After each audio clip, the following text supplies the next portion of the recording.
Bonjour et bienvenue pour ce troisième volet concernant donc dans la Semaine Sainte avec un extrait du psaume 69. Le verset va vous rappeler tout de suite quelque chose.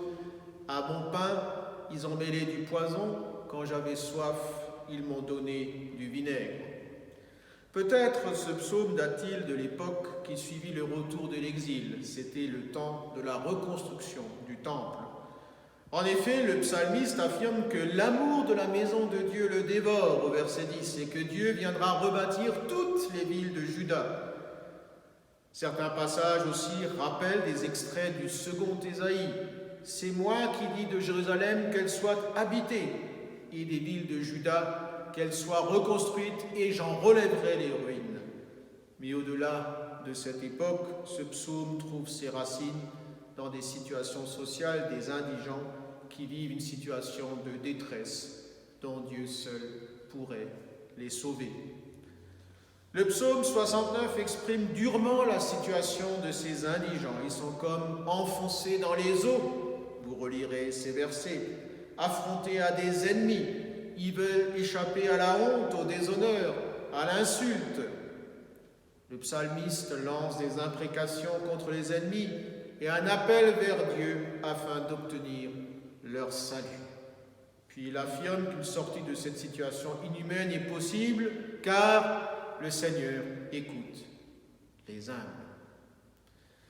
Si nous voulons prier ce psaume aujourd'hui, il nous faut d'abord prendre le temps de penser à ces millions de femmes, d'enfants, d'hommes humiliés, écrasés, emprisonnés à travers le monde et autour de nous, et nous demander aussi quelle pourrait être notre tâche et notre mission. Oui, tout a commencé dans la dure nuit de la crèche de Palestine.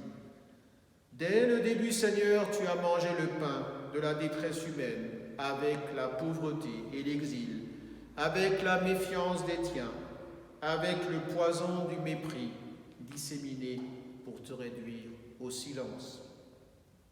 Quelle fidélité, Seigneur, pour te rendre jusqu'au bout de ta mise en chair en notre humanité. Quelle passion, Seigneur, pour traverser l'absolue désolation et la mort afin de nous passer dans la vie espérée. Que dire, Seigneur, sinon nous agenouiller devant toi avec l'émerveillement de notre merci et de notre amour.